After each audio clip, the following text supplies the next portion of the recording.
好来，乡亲啊，继续来看，这是史上的第一届日本迄边邀请到总统蔡英文，用视讯这个方式，甲日本的前首相安倍晋三来对谈。前后是讲15分钟，讲这个疫情，讲台湾开放福岛的食品进口，讲台湾来加入到跨太平洋伙伴全面进步协定 CPTPP， 双方嘛针对着乌克兰甲印太的局势来交换着意见。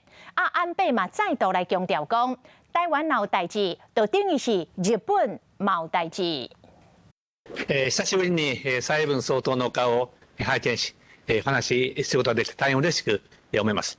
蔡总统头一摆用网络和日本前首相安倍晋三对谈，15分钟谈话内容全程公开。唔那伫讲疫情后续，冇讲到最近才开放进口的福岛食品。那台湾也在上个月宣布放宽，松绑了福岛。无限食品的管制的措施啊，展现台湾愿意接受国际的标准。强调台湾愿意接受国际标准，排除贸易障碍，当然嘛希望加入 CPTPP。那么也期盼日本持续的促成台湾加入 CPTPP。台湾が協定の原則を受け入れ、そしてまた協定の高い水準を満たすことで、早期に加入が実現することをですね、強く。面对俄罗斯拍乌克兰，安倍佫一摆強調，台灣若出代志，就是日本出代志。日本や台湾が位置するこの広大な海は、国際法の下、自由で開かれた海でなければならないというものです。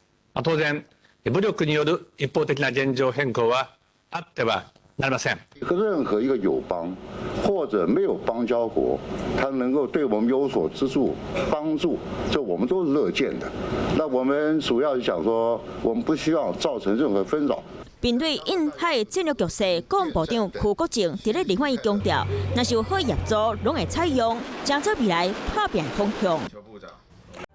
我是吴一璇，想要收看最新第一手的讯息，赶快加入华视新闻 YouTube 频道，按赞，开启小铃铛，最专业的主播群说新闻给你听。